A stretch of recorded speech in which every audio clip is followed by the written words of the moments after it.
हवा क्या है जानिए स्कंद पुराण के अनुसार। अभी तक विज्ञान जिसे जान रहा है और जिसे नहीं जानता है, वेदों और पुराणों में उसके बारे में विस्तार से मिलता है। हिंदू धर्म में प्रकृति के हर रहस्य का खुलासा किया गया है। प्रकृति के इन प्रत्येक तत्वों का एक देवता नियुक्त किया गया है। तत्वों के कार्य को मिथकीय रूप देकर समझाया गया है। इसके चलते कहीं कहीं यह भ्रम भी होता है कि क्या यह देवता है या कि प्राकृतिक तत्व, लेकिन इसमें भ्रम जैसा कुछ नहीं। अच्छे से समझने पर यह भ्रम मिट जाता है।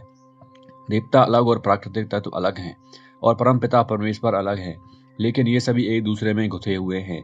जैसे आत्मा और शरीर अलग अलग होने के बावजूद एक दूसरे से जुड़े हुए हैं, इसी तरह शरीर को ही आत्मा समझने की भूल अक्सर सभी उसी तरह करते हैं जैसे प्राकृतिक तत्वों को देवता समझने की भूल करना।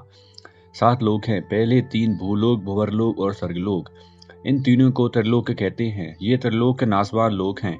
दूसरे 3 जनलोक, तपोलोक तथा सत्यलोक। ये तीनों अनिश्वर या नित्य लोक हैं।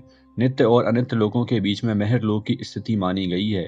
उक्त 7 में त्रिलोक की वायु का वर्णन है।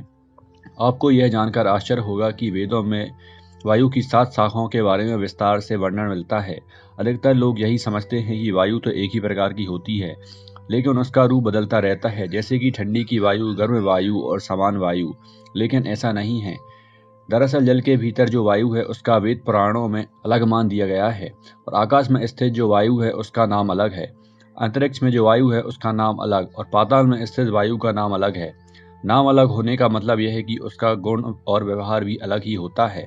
इस तरह वेदों में 7 प्रकार की वायु का वर्णन मिलता है। ये इस प्रकार हैं: प्रवह, आवह, उद्वह, संवह, व्यवह, परिवह और परावह। इस तरह हमने जाना कि वेद पुराणों में हवा के बारे में क्या बताया गया है। जय श्री कृष्णा। राधे कृष्णा।